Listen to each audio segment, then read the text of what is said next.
How to Live on 24 Hours a Day by Arnold Bennett. Preface to this edition.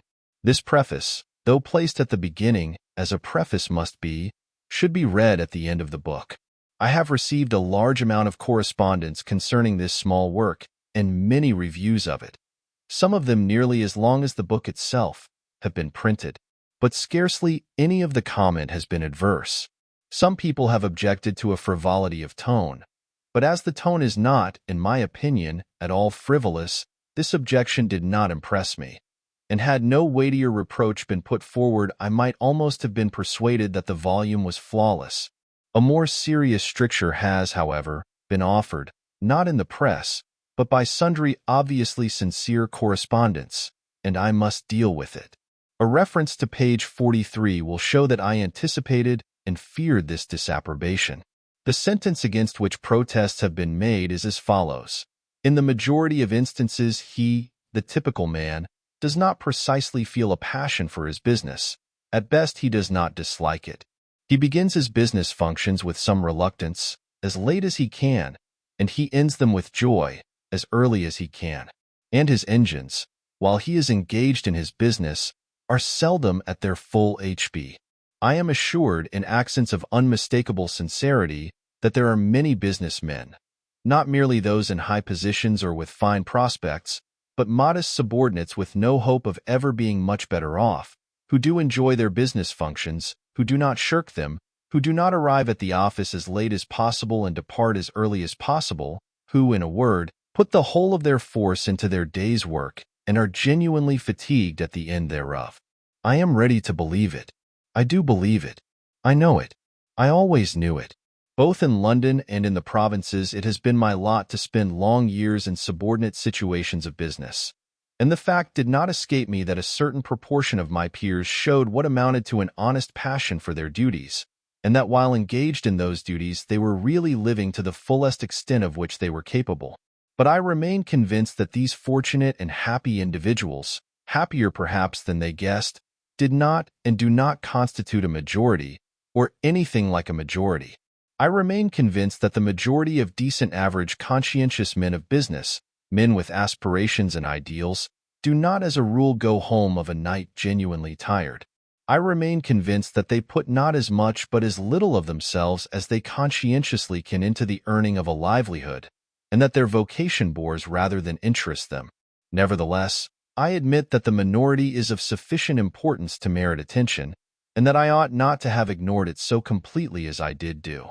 The whole difficulty of the hard-working minority was put in a single colloquial sentence by one of my correspondents. He wrote, "I am just as keen as anyone on doing something to exceed my program, but allow me to tell you that when I get home at 6:30 p.m., I am not anything like so fresh as you seem to imagine." Now I must point out that the case of the minority, who throw themselves with passion and gusto into their daily business task, is infinitely less deplorable than the case of the majority, who go half-heartedly and feebly through their official day. The former are less in need of advice how to live. At any rate, during their official day of, say, 8 hours, they are really alive. Their engines are giving the full indicated HP. The other 8 working hours of their day may be badly organized, or even frittered away, but it is less disastrous to waste 8 hours a day than 16 hours a day. It is better to have lived a bit than never to have lived at all. The real tragedy is the tragedy of the man who is braced to effort neither in the office nor out of it, and to this man this book is primarily addressed. But, says the other and more fortunate man, although my ordinary program is bigger than his, I want to exceed my program too. I am living a bit. I want to live more. But I really can't do another day's work on the top of my official day. The fact is, I, the author, ought to have foreseen that I should appeal most strongly to those who already had an interest in existence. It is always the man who has tasted life who demands more of it, and it is always the man who never gets out of bed who is the most difficult to rouse. Well, you of the minority, let us assume that the intensity of your daily money-getting will not allow you to carry out quite all the suggestions in the following pages. Some of the suggestions may yet stand. I admit that you may not be able to use the time spent on the journey home at night, but the suggestion for the journey to the office in the morning is as practicable for you as for anybody. And that weekly interval of 40 hours, from Saturday to Monday, is yours just as much as the other man's, though a slight accumulation of fatigue may prevent you from employing the whole of your HP upon it. There remains, then, the important portion of the 3 or more evenings a week. You tell me flatly that you are too tired to do anything outside your program at night. In reply to which I tell you flatly that if your ordinary day's work is thus exhausting, then the balance of your life is wrong and must be adjusted. A man's powers ought not to be monopolized by his ordinary day's work. What, then, is to be done? The obvious thing to do is to circumvent your ardor for your ordinary day's work by a ruse. Employ your engines in something beyond the program before, and not after, you employ them on the program itself. Briefly, get up earlier in the morning. You say you cannot. You say it is impossible for you to go earlier to bed of a night. To do so would upset the entire household. I do not think it is quite impossible to go to bed earlier at night. I think that if you persist in rising earlier, and the consequence is insufficiency of sleep, you will soon find a way of going to bed earlier. But my impression is that the consequences of rising earlier will not be an insufficiency of sleep. My impression, growing stronger every year, is that sleep is partly a matter of habit and of slackness. I am convinced that most people sleep as long as they do because they are at a loss for any other diversion. How much sleep do you think is daily obtained by the powerful healthy man who daily rattles up your street in charge of Carter Patterson's van? I have consulted a doctor on this point. He is a doctor who for 24 years has had a large general practice in a large flourishing suburb of London, inhabited by exactly such people as you and me. He is a curt man, and his answer was curt. Most people sleep themselves stupid. He went on to give his opinion that 9 men out of 10 would have better health and more fun out of life if they spent less time in bed. Other doctors have confirmed this judgment, which, of course, does not apply to growing youths. Rise an hour and a half, or even 2 hours earlier, and, if you must, retire earlier when you can. In the matter of exceeding programs, you will accomplish as much in 1 morning hour as in 2 evening hours. But, you say, I couldn't begin without some food and servants. Surely, my dear sir, in an age when an excellent spirit lamp, including a saucepan, can be bought for less than a shilling, you are not going to allow your highest welfare to depend upon the precarious immediate cooperation of a fellow creature. Instruct the fellow creature, whoever she may be, at night. Tell her to put a tray in a suitable position overnight. On that tray 2 biscuits, a cup and saucer, a box of matches and a spirit lamp. On the lamp, the saucepan. On the saucepan, the lid, but turned the wrong way up. On the reverse lid, the small teapot, containing a minute quantity of tea leaves. You will then have to strike a match, that is all. In 3 minutes the water boils, and you pour it into the teapot, which is already warm. In 3 more minutes the tea is infused. You can begin your day while drinking it. These details may seem trivial to the foolish, but to the thoughtful they will not seem trivial. The proper, wise balancing of one's whole life may depend upon the feasibility of a cup of tea at an unusual hour. A.B. The daily miracle. Yes, he's one of those men that don't know how to manage. Good situation. Regular income. Quite enough for luxuries as well as needs. Not really extravagant. And yet the fellow's always in difficulties. Somehow he gets nothing out of his money. Excellent flat. Half empty. Always looks as if he'd had the brokers in. New suit. Old hat. Magnificent necktie. Baggy trousers. Asks you to dinner. Cut glass. Bad mutton. Or Turkish coffee. Cracked cup. He can't understand it. Explanation simply is that he fritters his income away. Wish I had the half of it. I'd show him. So we have most of us criticized, at one time or another, in our superior way. We are nearly all chancellors of the exchequer. It is the pride of the moment. Newspapers are full of articles explaining how to live on such and such a sum, and these articles provoke a correspondence whose violence proves the interest they excite. Recently, in a daily organ, A battle raged round the question whether a woman can exist nicely in the country on £85 a year. I have seen an essay, How to Live on 8 shillings a Week, but I have never seen an essay, How to Live on 24 hours a day. Yet it has been said that time is money. That proverb understates the case. Time is a great deal more than money. If you have time, you can obtain money, usually. But though you have the wealth of a cloakroom attendant at the Carlton Hotel, you cannot buy yourself a minute more time than I have, or the cat by the fire has. Philosophers have explained space. They have not explained time. It is the inexplicable raw material of everything. With it, all is possible. Without it, nothing. The supply of time is truly a daily miracle, an affair genuinely astonishing when one examines it. You wake up in the morning and lo, your purse is magically filled with 24 hours of the unmanufactured tissue of the universe of your life. It is yours. It is the most precious of possessions, a highly singular commodity, showered upon you in a manner as singular as the commodity itself. For remark, no one can take it from you. It is unstealable, and no one receives either more or less than you receive. Talk about an ideal democracy. In the realm of time, there is no aristocracy of wealth and no aristocracy of intellect. Genius is never rewarded by even an extra hour a day, and there is no punishment. Waste your infinitely precious commodity as much as you will, and the supply will never be withheld from you. No mysterious power will say, "This man is a fool, if not a knave. He does not deserve time. He shall be cut off at the meter." It is more certain than consols, and payment of income is not affected by Sundays. Moreover, you cannot draw on the future. Impossible to get into debt. You can only waste the passing moment. You cannot waste tomorrow. It is kept for you. You cannot waste the next hour. It is kept for you. I said the affair was a miracle. Is it not? You have to live on this 24 hours of daily time. Out of it you have to spin health, pleasure, money, content, respect, and the evolution of your immortal soul. Its right use, its most effective use, is a matter of the highest urgency and of the most thrilling actuality. All depends on that. Your happiness, the elusive prize that you are all clutching for, my friends, depends on that. Strange that the newspapers, so enterprising and up-to-date as they are not full of how to live on a given income of time, instead of how to live on a given income of money.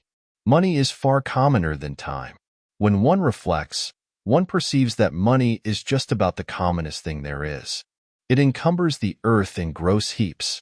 If one can't contrive to live on a certain income of money, one earns a little more, or steals it, or advertises for it. One doesn't necessarily muddle one's life because one can't quite manage on £1,000 a year. One braces the muscles and makes it guineas, and balances the budget. But if one cannot arrange that an income of 24 hours a day shall exactly cover all proper items of expenditure, one does muddle one's life, definitely. The supply of time, though gloriously regular, is cruelly restricted. Which of us lives on 24 hours a day? And when I say lives, I do not mean exists, nor muddles through. Which of us is free from that uneasy feeling that the great spending departments of his daily life are not managed as they ought to be? Which of us is quite sure that his fine suit is not surmounted by a shameful hat, or that in attending to the crockery he has forgotten the quality of the food? Which of us is not saying to himself, which of us has not been saying to himself all his life, "I shall alter that when I have a little more time"? We never shall have any more time. We have, and we have always had, all the time there is. It is the realization of this profound and neglected truth, which, by the way, I have not discovered, that has led me to the minute practical examination of daily time expenditure. The desire to exceed one's program. But, someone may remark, with the English disregard of everything except the point, what is he driving at with his 24 hours a day? I have no difficulty in living on 24 hours a day. I do all that I want to do, and still find time to go in for newspaper competitions. Surely it is a simple affair, knowing that one has only 24 hours a day, to content oneself with 24 hours a day. To you, my dear sir, I present my excuses and apologies. You are precisely the man that I have been wishing to meet for about 40 years. Will you kindly send me your name and address, and state your charge for telling me how you do it? Instead of me talking to you, you ought to be talking to me. Please come forward. That you exist, I am convinced, and that I have not yet encountered you is my loss. Meanwhile, until you appear, I will continue to chat with my companions in distress, that innumerable band of souls who are haunted, more or less painfully, by the feeling that the years slip by and slip by and slip by, and that they have not yet been able to get their lives into proper working order. If we analyze that feeling, we shall perceive it to be, primarily, one of uneasiness, of expectation, of looking forward, of aspiration. It is a source of constant discomfort, for it behaves like a skeleton at the feast of all our enjoyments. We go to the theater and laugh, but between the acts it raises a skinny finger at us. We rush violently for the last train, and while we are cooling a long age on the platform waiting for the last train, it promenades its bones up and down by our side and inquires, "O man, what hast thou done with thy youth? What art thou doing with thine age?" You may urge that this feeling of continuous looking forward, of aspiration, is part of life itself and inseparable from life itself. True, but there are degrees. A man may desire to go to Mecca. His conscience tells him that he ought to go to Mecca. He fares forth, either by the aid of cooks or unassisted. He may probably never reach Mecca. He may drown before he gets to Port Said. He may perish ingloriously on the coast of the Red Sea. His desire may remain eternally frustrate. Unfulfilled aspiration may always trouble him. But he will not be tormented in the same way as the man who, desiring to reach Mecca, and harried by the desire to reach Mecca, never leaves Brixton. It is something to have left Brixton. Most of us have not left Brixton. We have not even taken a cab to Ludgate Circus and inquired from cooks the price of a conducted tour. And our excuse to ourselves is that there are only 24 hours in the day. If we further analyze our vague, uneasy aspiration, we shall, I think, see that it springs from a fixed idea that we ought to do something in addition to those things which we are loyally and morally obliged to do. We are obliged, by various codes written and unwritten, to maintain ourselves and our families, if any, in health and comfort, to pay our debts, to save, to increase our prosperity by increasing our efficiency. A task sufficiently difficult, a task which very few of us achieve, a task often beyond our skill. Yet, if we succeed in it, as we sometimes do, we are not satisfied. The skeleton is still with us. And even when we realize that the task is beyond our skill, that our powers cannot cope with it, we feel that we should be less discontented if we gave to our powers, already overtaxed, something still further to do. And such is, indeed, the fact. The wish to accomplish something outside their formal program is common to all men who in the course of evolution have risen past a certain level.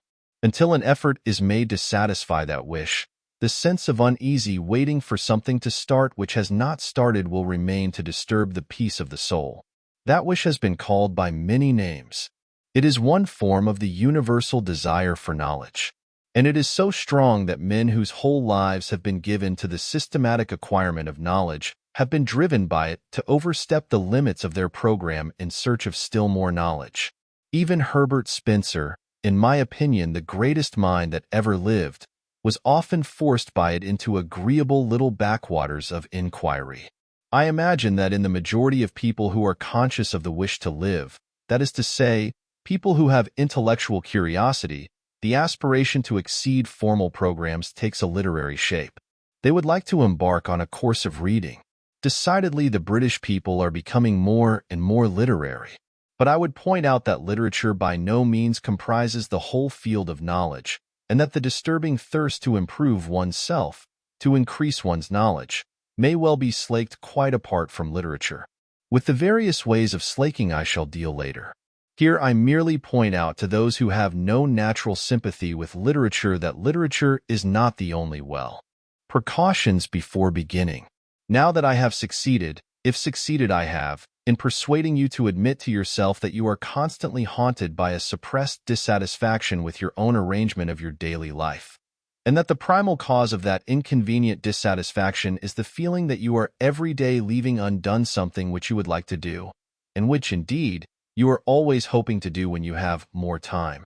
And now that I have drawn your attention to the glaring, dazzling truth that you never will have more time, since you already have all the time there is, you expect me to let you into some wonderful secret by which you may at any rate approach the ideal of a perfect arrangement of the day, and by which, therefore, that haunting, unpleasant, daily disappointment of things left undone will be got rid of.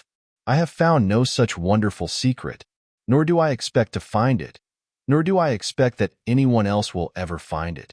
It is undiscovered. When you first began to gather my drift, perhaps there was a resurrection of hope in your breast. Perhaps you said to yourself, "This man will show me an easy, unfatiguing way of doing what I have so long in vain wished to do." Alas, no. The fact is that there is no easy way, no royal road. The path to Mecca is extremely hard and stony, and the worst of it is that you never quite get there after all.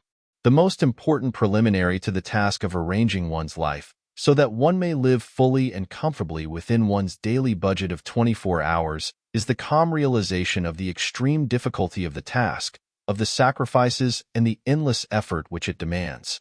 I cannot too strongly insist on this. If you imagine that you will be able to achieve your ideal by ingeniously planning out a timetable with a pen on a piece of paper, you had better give up hope at once. If you are not prepared for discouragements and disillusions, if you will not be content with a small result for a big effort, then do not begin. Lie down again and resume the uneasy doze which you call your existence. It is very sad, is it not? Very depressing and somber? And yet I think it is rather fine, too, this necessity for the tense bracing of the will before anything worth doing can be done. I rather like it myself. I feel it to be the chief thing that differentiates me from the cat by the fire. Well, you say, assume that I am braced for the battle. Assume that I have carefully weighed and comprehended your ponderous remarks. How do I begin? Dear sir, you simply begin. There is no magic method of beginning. If a man standing on the edge of a swimming bath and wanting to jump into the cold water should ask you, "How do I begin to jump?" you would merely reply, "Just jump. Take hold of your nerves and jump."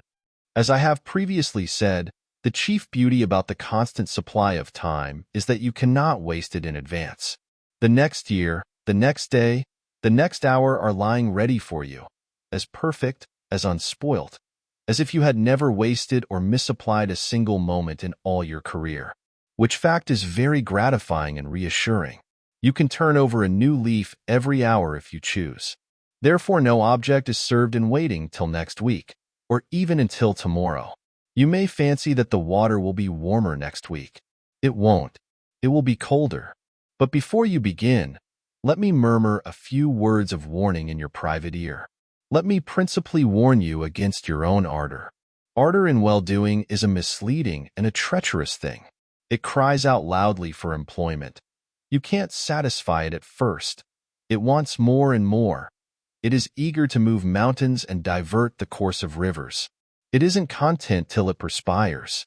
And then, too often, when it feels the perspiration on its brow, it wearies all of a sudden and dies, without even putting itself to the trouble of saying, "I've had enough of this." Beware of undertaking too much at the start. Be content with quite a little. Allow for accidents. Allow for human nature, especially your own. A failure or so, in itself, would not matter, if it did not incur a loss of self-esteem and of self-confidence. But just as nothing succeeds like success, so nothing fails like failure. Most people who are ruined by attempting too much. Therefore, in setting out on the immense enterprise of living fully and comfortably within the narrow limits of 24 hours a day, let us avoid at any cost the risk of an early failure.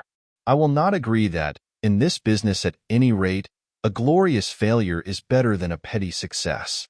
I am all for the petty success. A glorious failure leads to nothing.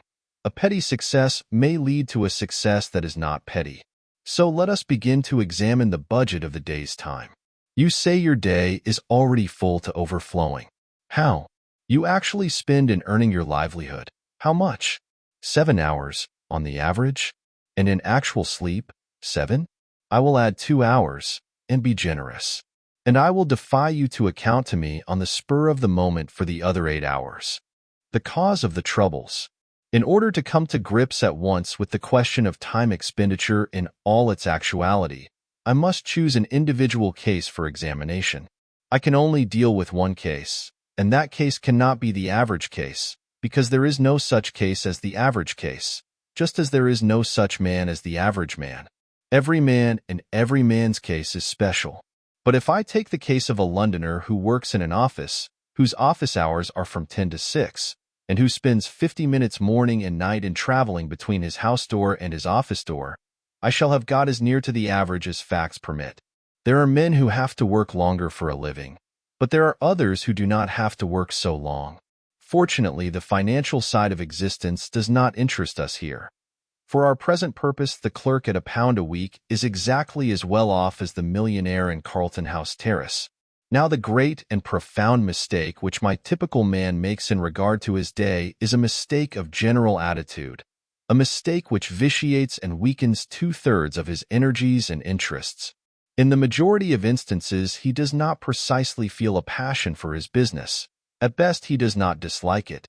He begins his business functions with reluctance, as late as he can, and he ends them with joy, as early as he can. And his engines, while he is engaged in his business, are seldom at their full HP. I know that I shall be accused by angry readers of traducing the city worker, but I am pretty thoroughly acquainted with the city, and I stick to what I say. Yet in spite of all this, he persists in looking upon those hours from 10 to 6 as the day, to which the 10 hours preceding them and the 6 hours following them are nothing but a prologue and epilogue. Such an attitude, unconscious though it be, of course kills his interest in the odd 16 hours, with the result that, even if he does not waste them, he does not count them.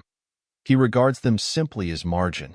This general attitude is utterly illogical and unhealthy, since it formally gives the central prominence to a patch of time and a bunch of activities which the man's one idea is to get through and have done with.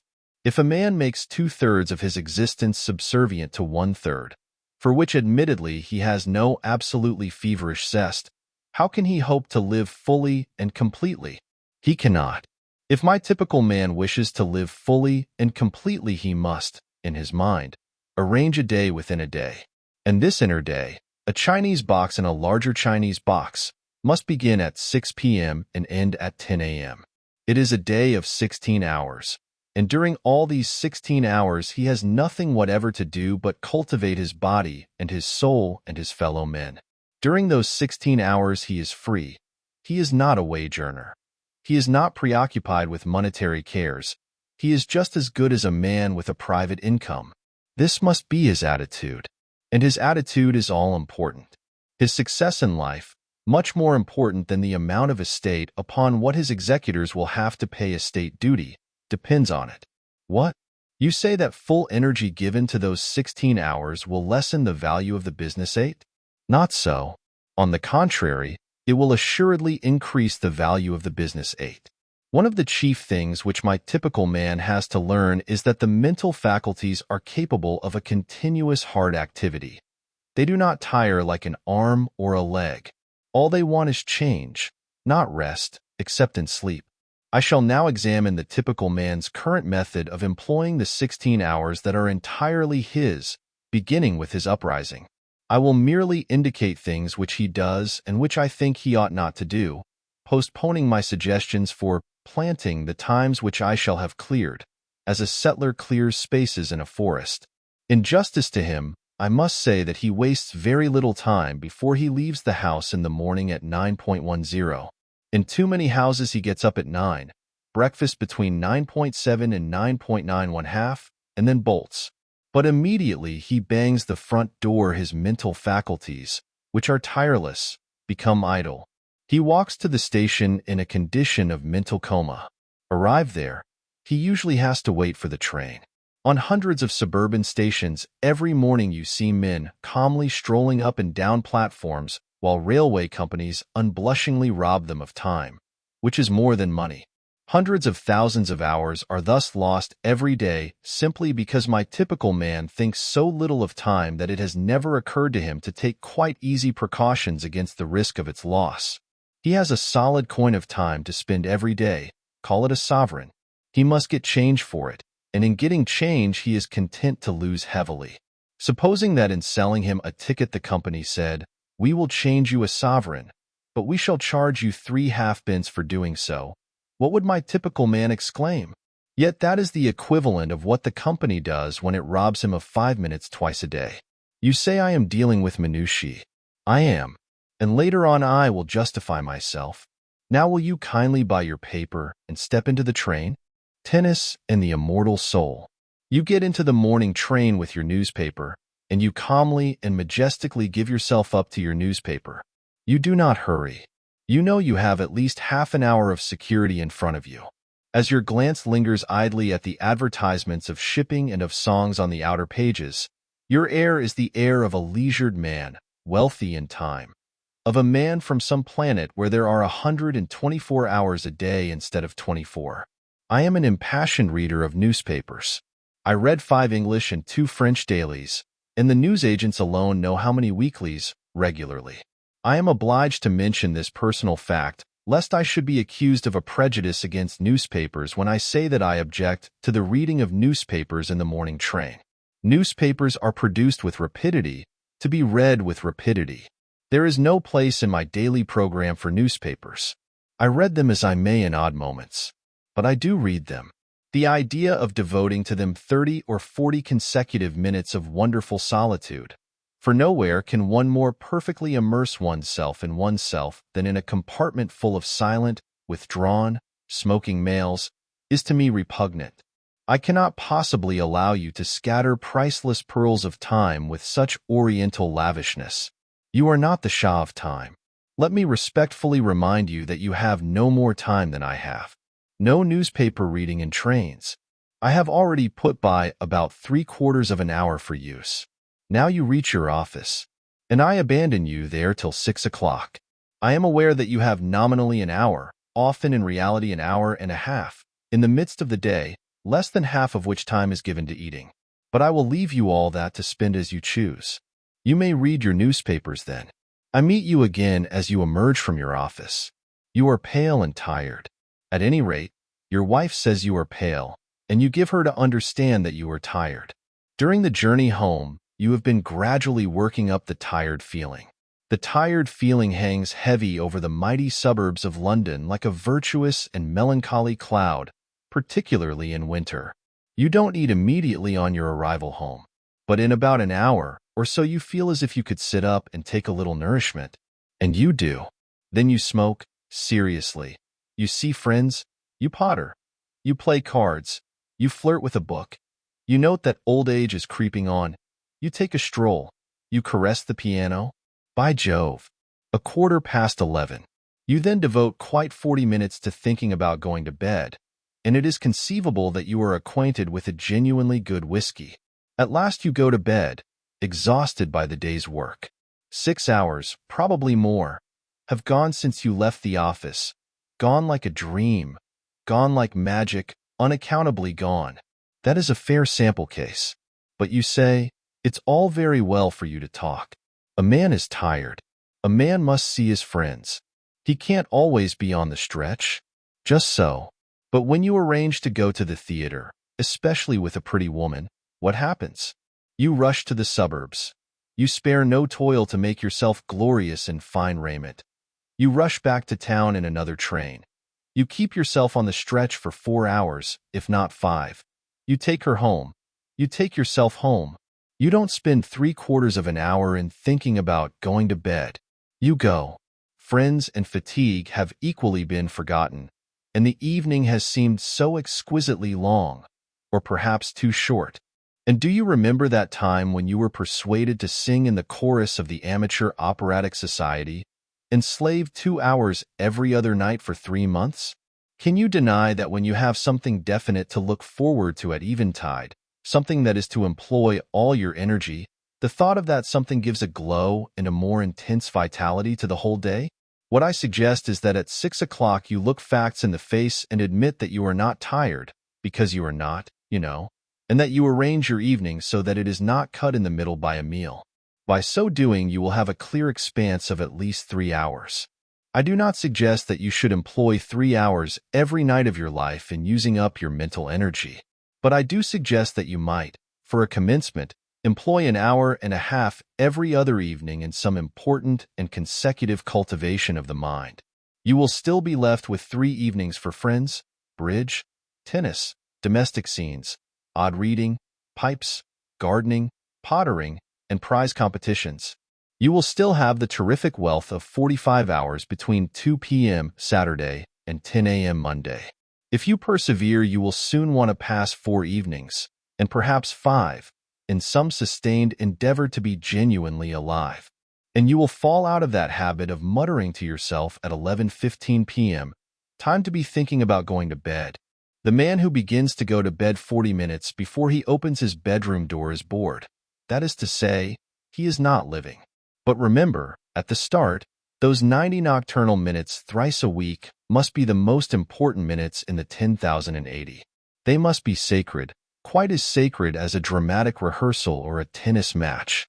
Instead of saying, "Sorry I can't see you, old chap, but I have to run off to the tennis club," you must say, "But I have to work." This, I admit, is intensely difficult to say. Tennis is so much more urgent than the immortal soul. Remember human nature. I have incidentally mentioned the vast expanse of 44 hours between leaving business at 2 p.m. on Saturday and returning to business at 10 a.m. on Monday. And here I must touch on the point whether the week should consist of 6 days or of 7. For many years, in fact, until I was approaching 40, my own week consisted of 7 days. I was constantly being informed by older and wiser people that more work, more genuine living, could be got out of 6 days than out of 7. And it is certainly true that now, with 1 day in 7 in which I follow no program and make no effort save what the caprice of the moment dictates, I appreciate intensely the moral value of a weekly rest. Nevertheless, had I my life to arrange over again, I would do again as I have done. Only those who have lived at the full stretch 7 days a week for a long time can appreciate the full beauty of a regular recurring idleness. Moreover, I am aging, and it is a question of age. In cases of abounding youth and exceptional energy and desire for effort, I should say unhesitatingly, keep going, day in, day out. But in the average case, I should say, confine your formal program, superprogram, to 6 days a week. If you find yourself wishing to extend it, but only in proportion to your wish, and count the time extra as a windfall, not as regular income, so that you can return to a 6-day program without the sensation of being poorer, of being a backslider. Let us now see where we stand. So far, we have marked for saving out of the waste of days, half an hour at least on 6 mornings a week, and 1 hour and a half on 3 evenings a week. Total, 7 hours and a half a week. I propose to be content with that 7 hours and a half for the present. What? You cry. You pretend to show us how to live, and you only deal with 7 hours and a half out of 168. Are you going to perform a miracle with your 7 hours and a half? Well, not to mince the matter, I am, if you will kindly let me. That is to say, I am going to ask you to attempt an experience which, while perfectly natural and explicable, has all the air of a miracle. My contention is that the full use of those 7.5 hours will quicken the whole life of the week, add zest to it, and increase the interest which you feel in even the most banal occupations. You practice physical exercises for a mere 10 minutes morning and evening, and yet you are not astonished when your physical health and strength are beneficially affected every hour of the day, and your whole physical outlook changed. Why should you be astonished that an average of over an hour a day given to the mind should permanently and completely enliven the whole activity of the mind? More time might assuredly be given to the cultivation of oneself, and in proportion as the time was longer, the results would be greater. but I prefer to begin with what looks like a trifling effort. It is not really a trifling effort, as those will discover who have yet to essay it. To clear, even 7 hours and a half from the jungle is passably difficult. For some sacrifice has to be made. One may have spent one's time badly, but one did spend it. One did do something with it, however ill-advised that something may have been. To do something else means a change of habits. And habits are the very dickens to change. Further, any change, even a change for the better, is always accompanied by drawbacks and discomforts.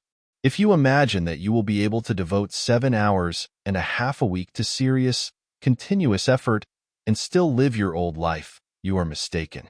I repeat that some sacrifice and an immense deal of volition will be necessary.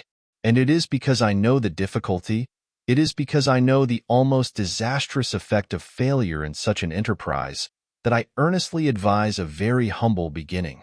You must safeguard your self-respect. Self-respect is at the root of all purposefulness, and a failure in an enterprise deliberately planned deals a desperate wound at one's self-respect. Hence I iterate and reiterate. Start quietly, unostentatiously. When you have conscientiously given 7 hours and a half a week to the cultivation of your vitality for 3 months, then you may begin to sing louder and tell yourself what wondrous things you are capable of doing. Before coming to the method of using the indicated hours, I have one final suggestion to make. That is, as regards the evenings, to allow much more than an hour and a half in which to do the work of an hour and a half. Remember the chance of accidents. Remember human nature. And give yourself, say, from 9 to 11.30 for your task of 90 minutes. Controlling the mind.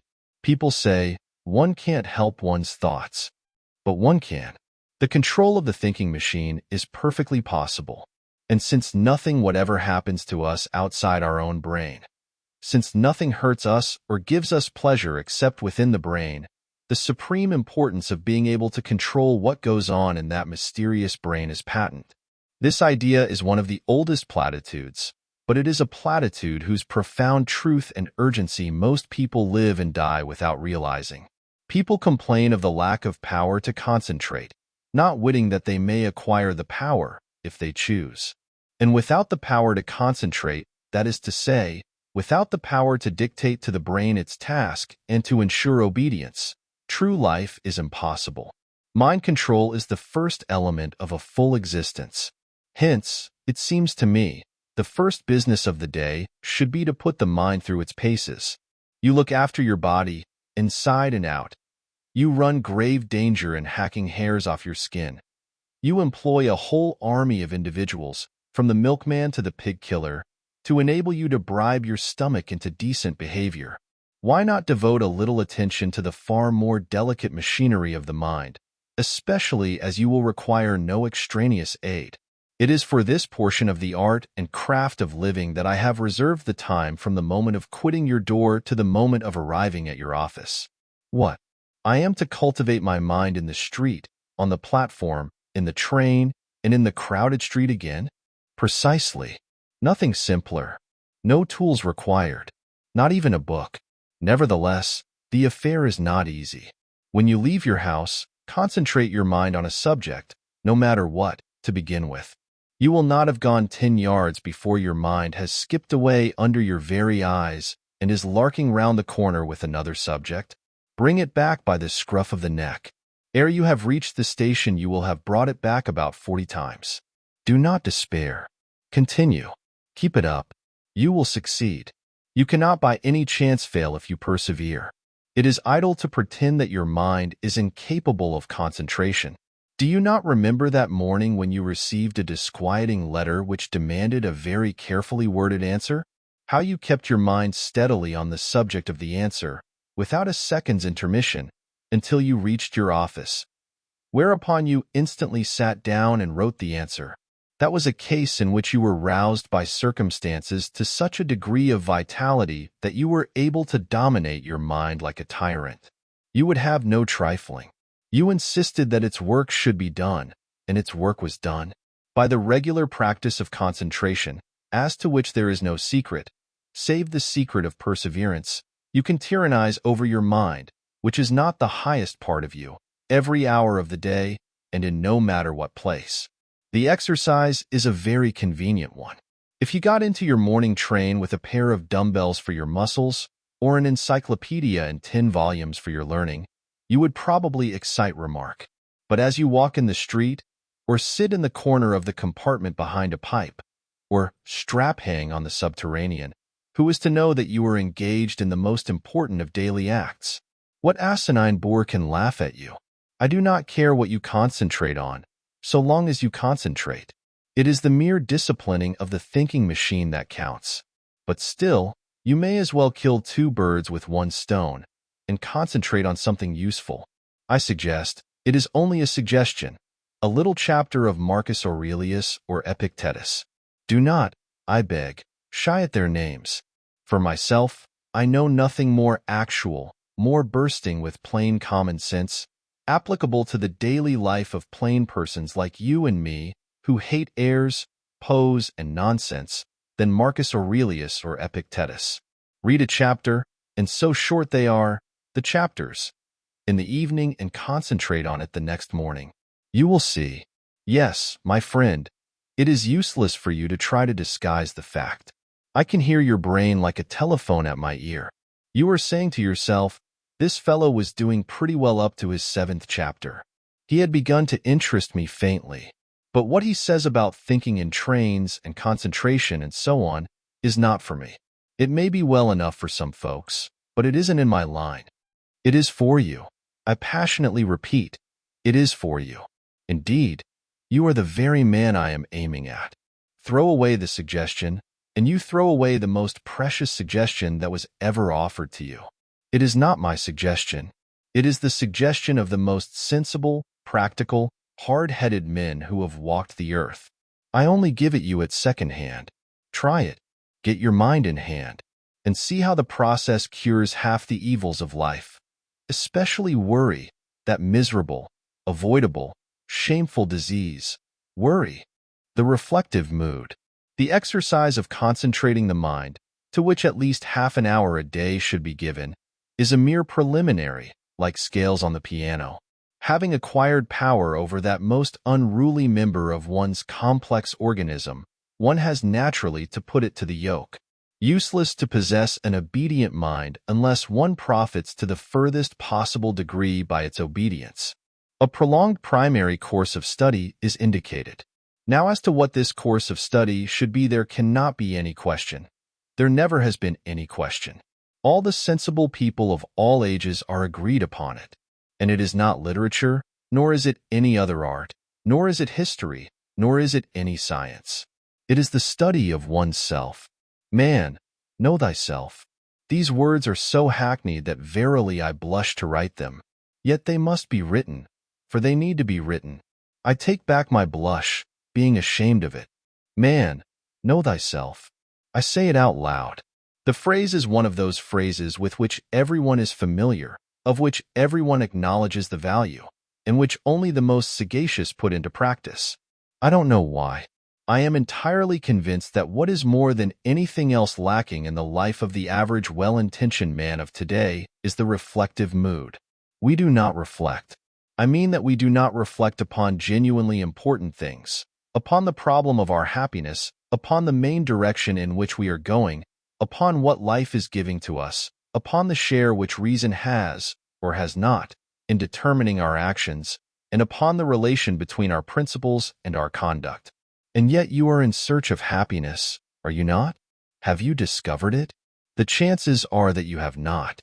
The chances are that you have already come to believe that happiness is unattainable. But men have attained it. And they have attained it by realizing that happiness does not spring from the procuring of physical or mental pleasure, but from the development of reason and the adjustment of conduct to principles. I suppose that you will not have the audacity to deny this. And if you admit it, and still devote no part of your day to the deliberate consideration of your reason, principles, and conduct, you admit also that while striving for a certain thing, you are regularly leaving undone the one act which is necessary to the attainment of that thing. Now, shall I blush, or will you? Do not fear that I mean to thrust certain principles upon your attention. I care not, in this place, what your principles are. Your principles may induce you to believe in the righteousness of burglary. I don't mind. All I urge is that a life in which conduct does not fairly well accord with principles is a silly life, and that conduct can only be made to accord with principles by means of daily examination, reflection, and resolution. What leads to the permanent sorrowfulness of burglars is that their principles are contrary to burglary. If they genuinely believed in the moral excellence of burglary, penal servitude would simply mean so many happy years for them. All martyrs are happy because their conduct and their principles agree.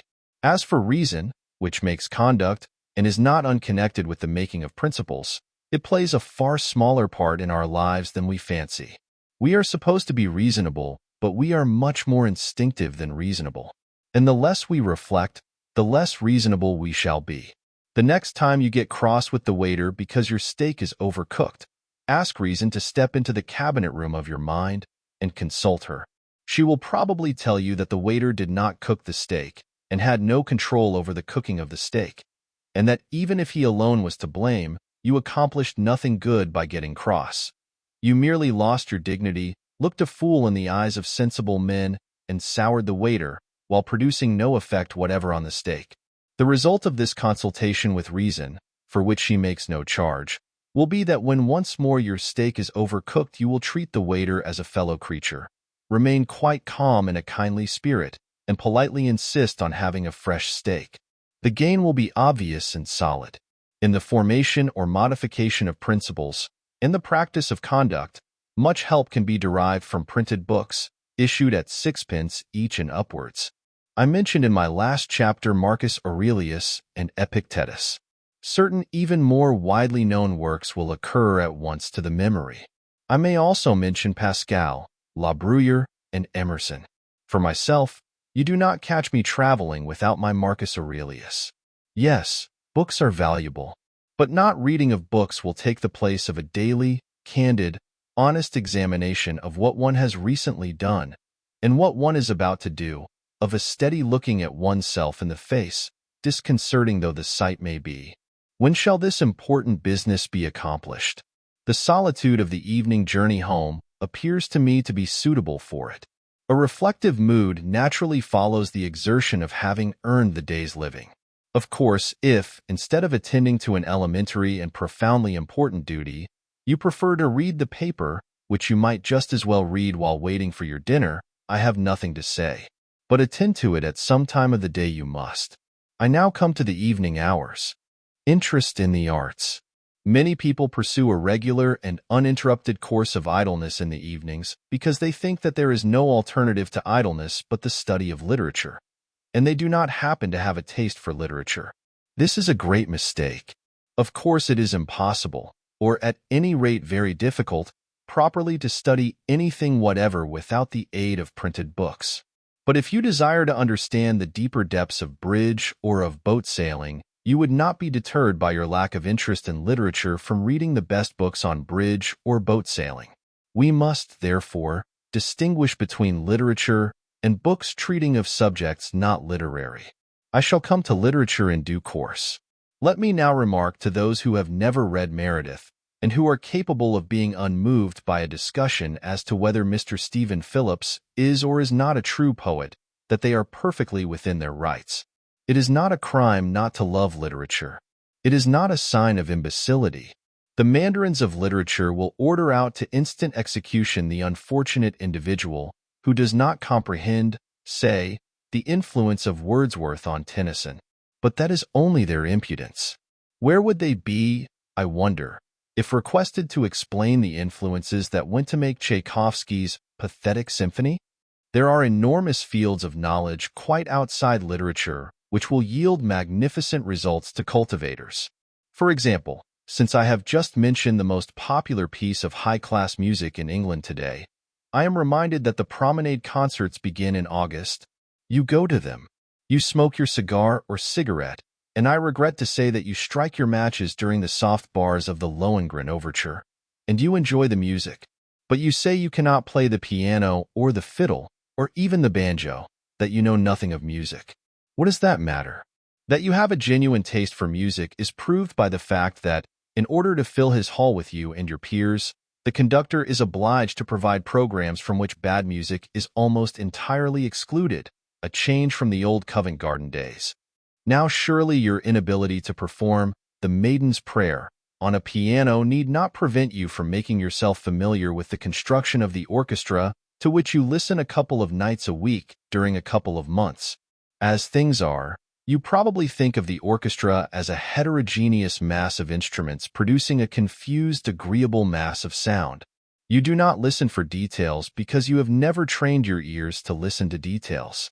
If you were asked to name the instruments which play the great theme at the beginning of the C minor symphony, you could not name them for your life's sake. Yet you admire the C minor symphony. It has thrilled you. It will thrill you again. You have even talked about it, in an expansive mood, to that lady.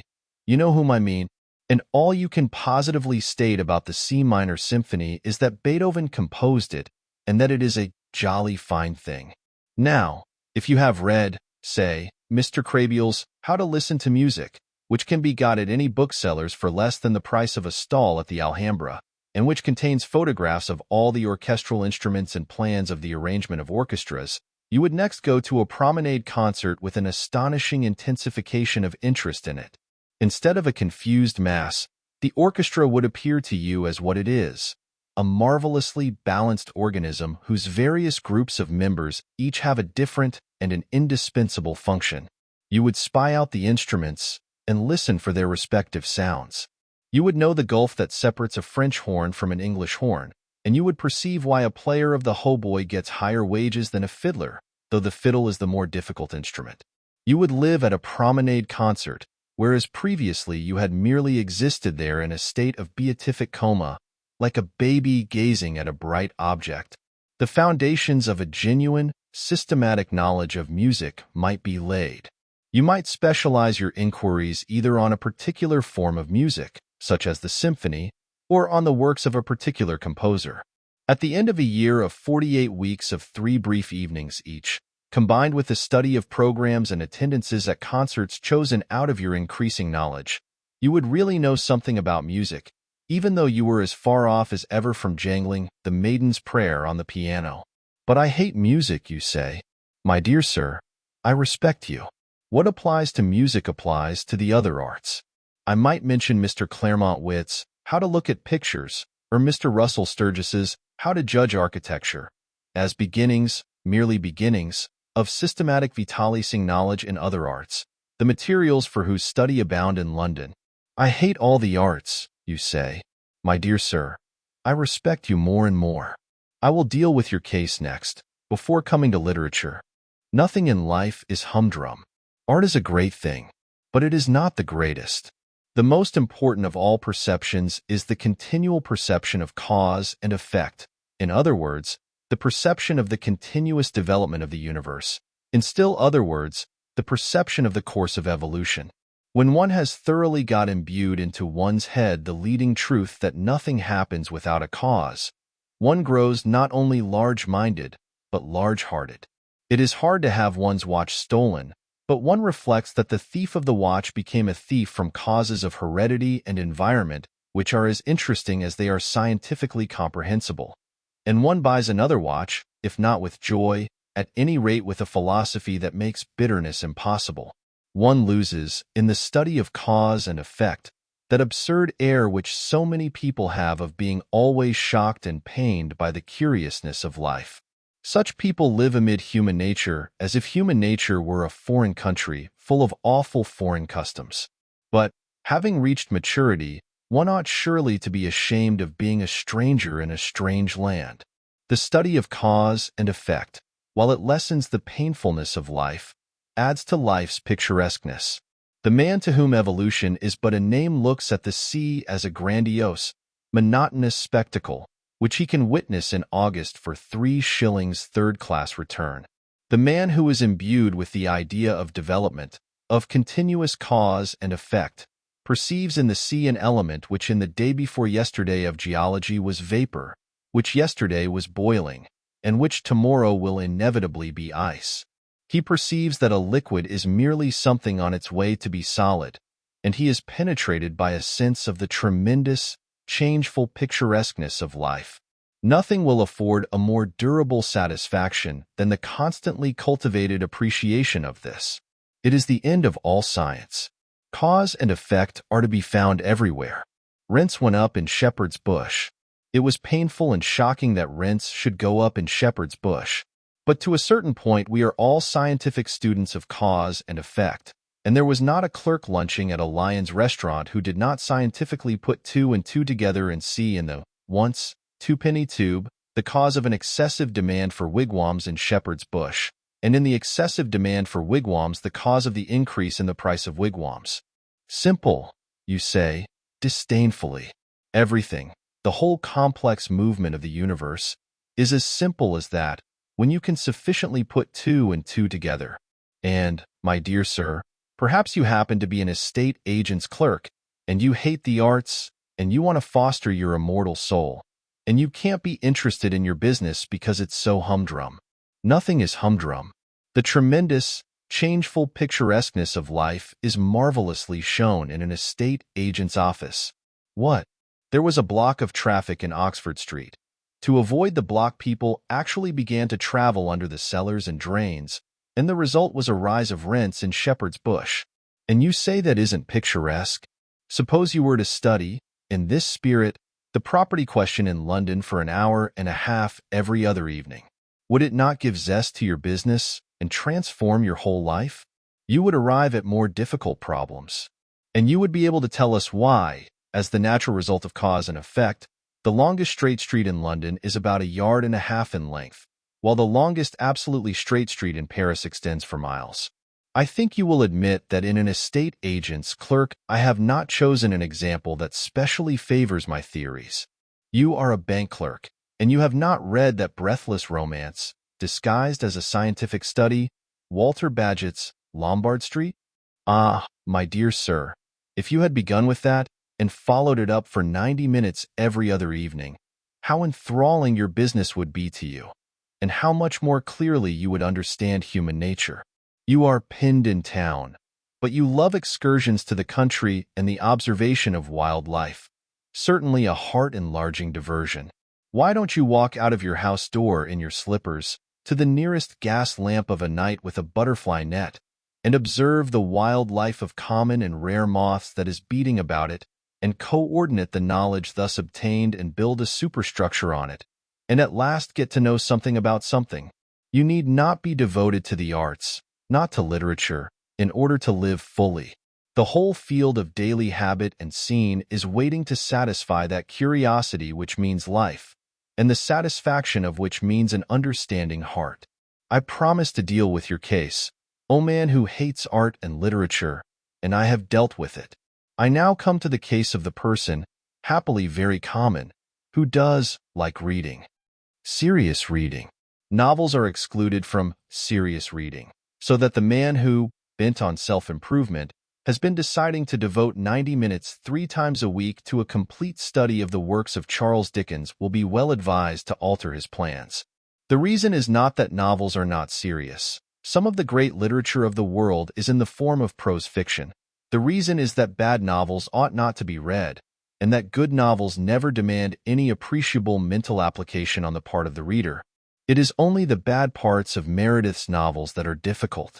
A good novel rushes you forward like a skiff down a stream, and you arrive at the end, perhaps breathless, but unexhausted. The best novels involve the least strain. Now, in the cultivation of the mind, one of the most important factors is precisely the feeling of strain, of difficulty, of a task which one part of you is anxious to achieve and another part of you is anxious to shirk, and that feeling cannot be got in facing a novel. You do not set your teeth in order to read Anna Karenina. Therefore, though you should read novels, you should not read them in those 90 minutes. Imaginative poetry produces a far greater mental strain than novels. It produces probably the severest strain of any form of literature.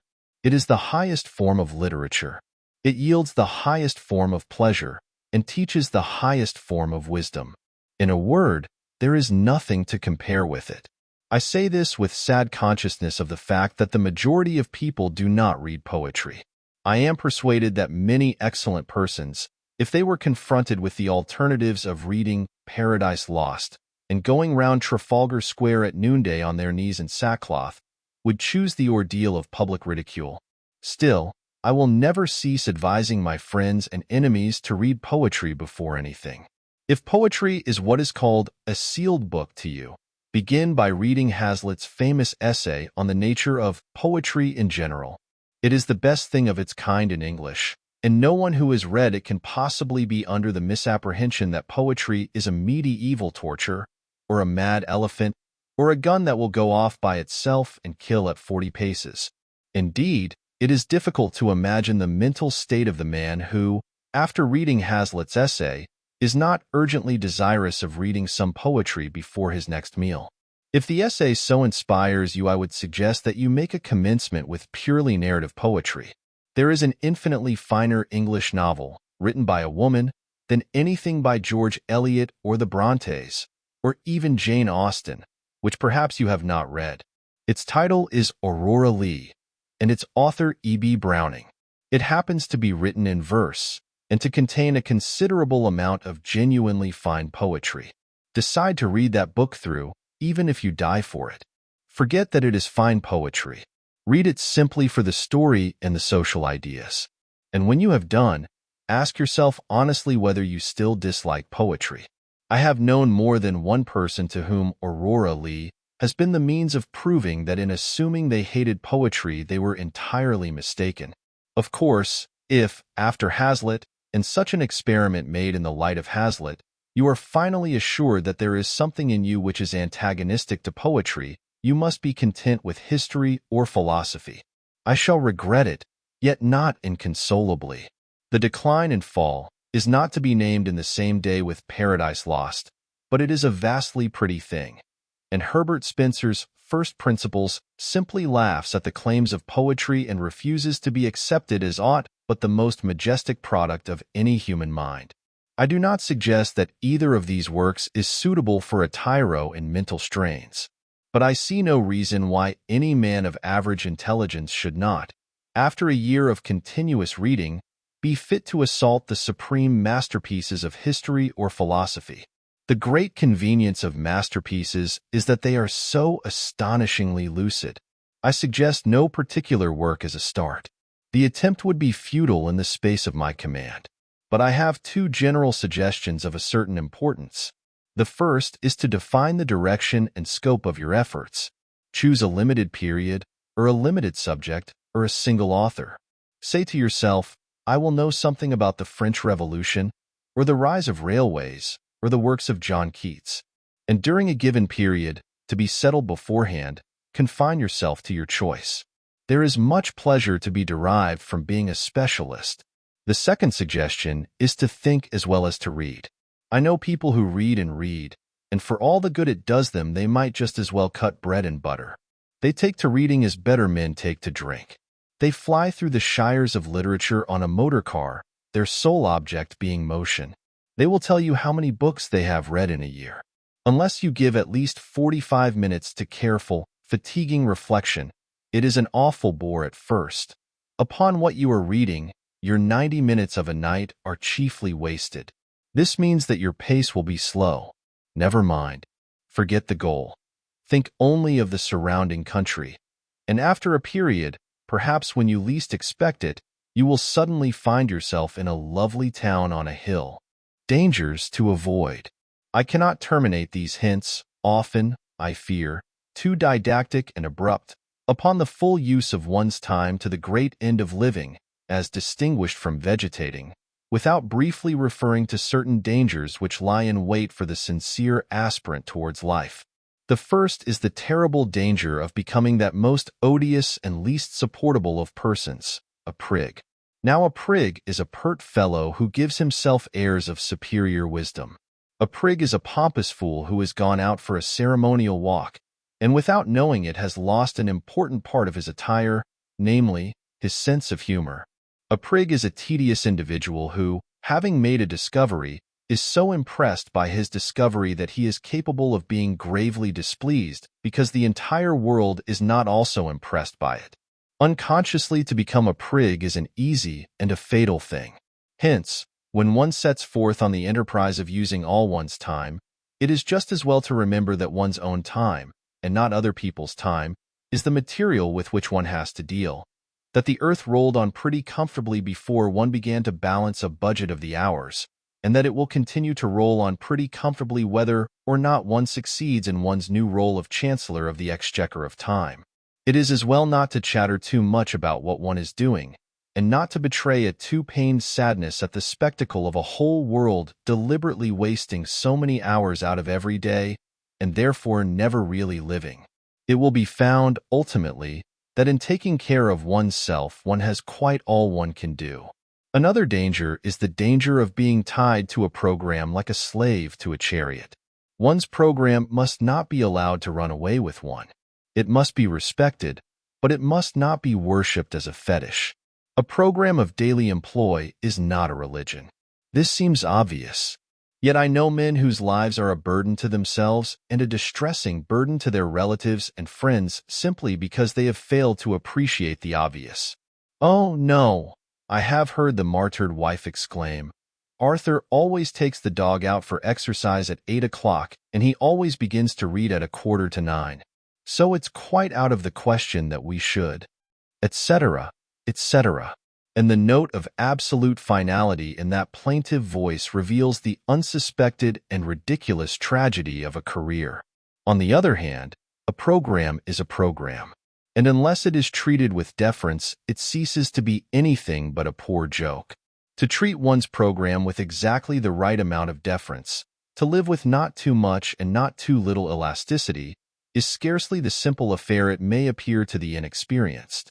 And still another danger is the danger of developing a policy of rush, of being gradually more and more obsessed by what one has to do next. In this way, one may come to exist as in a prison, and one's life may cease to be one's own. One may take the dog out for a walk at 8 o'clock and meditate the whole time on the fact that one must begin to read at 8:45, and that one must not be late. And the occasional deliberate breaking of one's program will not help to mend matters. The evil springs not from persisting without elasticity in what one has attempted, but from originally attempting too much, from filling one's program till it runs over. The only cure is to reconstitute the program and to attempt less. But the appetite for knowledge grows by what it feeds on, and there are men who come to like a constant breathless hurry of endeavor. Of them it may be said that a constant breathless hurry is better than an eternal doze. In any case, if the program exhibits a tendency to be oppressive, and yet one wishes not to modify it, an excellent palliative is to pass with exaggerated deliberation from one portion of it to another. For example, to spend 5 minutes in perfect mental quiescence between chaining up the Street Bernard and opening the book. In other words, to waste 5 minutes with the entire consciousness of wasting them. The last and chiefest danger which I would indicate is one to which I have already referred, the risk of a failure at the commencement of the enterprise. I must insist on it. A failure at the commencement may easily kill outright the newborn impulse towards a complete vitality, and therefore every precaution should be observed to avoid it. The impulse must not be overtaxed. Let the pace of the first lap be even absurdly slow, but let it be as regular as possible. And, having once decided to achieve a certain task, achieve it at all costs of tedium and distaste. The gain in self-confidence of having accomplished a tiresome labor is immense. Finally, in choosing the first occupations of those evening hours, be guided by nothing whatever but your taste and natural inclination.